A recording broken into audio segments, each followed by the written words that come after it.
Hello guys, this is Gopi back again with another video. Welcome to the Software Engineer YouTube channel. If this is the first time that you're landing on my channel, this channel is designed by a software developer. Yes, I'm a software engineer working for an MNC.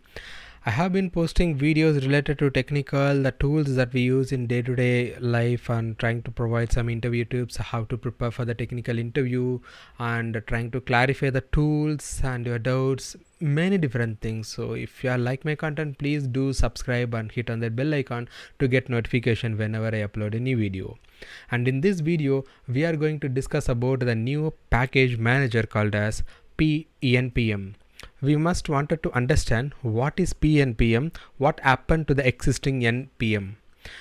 Hopefully everyone knows that what is Npm. Npm are nothing but the node package manager.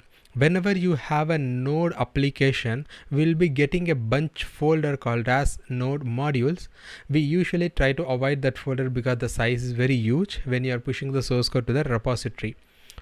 There might be chance you will be working with a couple of projects, and couple of projects actually require the same package to use. For example, might be chance we wanted to connect MySQL database for all the projects that I'm working with. If that is the case, I wanted to install the same MySQL package for all the projects that I'm working for, which actually kind of a redundancy, which consumes the duplicate spaces, hard disk space. To reduce that, they have come up with a concept called Npm.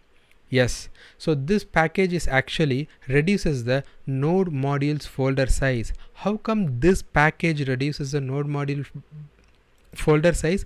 By having a common package handler.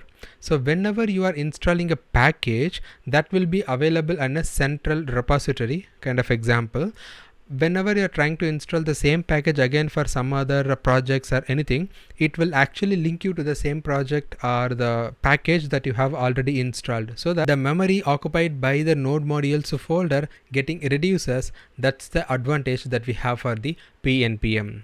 That's all for this video. I know that this is the very short video which explain or giving the quick introduction about what is Npm. In our upcoming videos, we will be discussing about a lot on how to work with Npm, GitHub and other things. Thanks, and if you like my video, please do subscribe and like and share with your friends. Thank you guys. We'll meet you on another video.